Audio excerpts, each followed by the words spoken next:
సిద్ధాంతాలు ఎందుకు విఫలమవుతున్నాయంటే ప్రతి సిద్ధాంతాన్ని మనం మడ్డి చేసేసాం, మతం చేసేసాం. ఆచారానికి మూలం ఏమిటి అని కనిపెట్టడం మానేసాం. ముగ్గేయడానికి మూలం ఏమిటి? సూక్ష్మజీవులకు ఆహారం. అది మానేసాం మనం. సూక్ష్మజీవులకు ఆహారం అని ఎందుకన్నారు? ముగ్గు కర్ర అని ఉండేది పూర్వం. దానికి ఒక చిన్నులతో ఒక డిజైన్ ఉండేది. దాంట్లో బియ్యపు పిండి 3 పాళ్ళు ఉంటుంది, ముగ్గు గొల్ల 1 పాలే ఉంటుంది. 75% అది, 25% ఇది. పైగా ఈ ముగ్గు కర్ర ఎంత, దానికి కనిపెట్టేవాడు ఎంత సైంటిస్టో కానీ అది ఇలా లాగుతూ ఉంటే బియ్యపు పిండి ముందు పడుతుంది, ఈ ముగ్గు గొల్ల వెనకాల పడుతుంది. ఏమి ఆలోచన, ఏమి భూతదయ, ఏమి భారత జాతి. ఆడవాళ్ళు చేసుంటారు ఈ పని. ఆ మహిళామణికి నమస్కారం ఆవిడెవరైనా. ముగ్గు కర్ర అంచేది మనం ముగ్గు ప్రయోజనం నిజంగా నెరవేరాలంటే ముగ్గు కర్రతోనే ముగ్గు వేయాలి, లేకపోతే మీ చేత్తోనైనా వేయాలి. లేదే ఎవరికి నడువు వంగదో.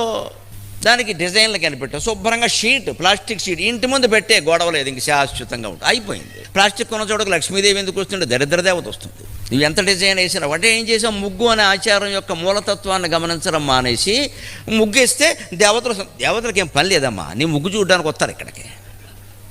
వాళ్ళకి రంభ ఓరవసి చాలా బిజీగా ఉన్నారు వాళ్ళు అక్కడ. నీ ముగ్గు ఎవడికి కావాలి? బొడు ముగ్గు.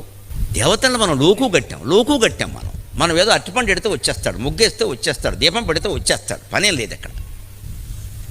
ఆ దీపం ఎందుకు, ఒత్తులు ఎందుకు, తిప్పడం ఎందుకు, మెలిపెట్టడం ఎందుకు, నూనె ఎందుకు, ఇవేం అక్కర్లేదండి. ఎన్ని దీపాలు పెట్టాం అంతే. సంఖ్య ఈ జబ్బు నుంచి బయటపడాలి.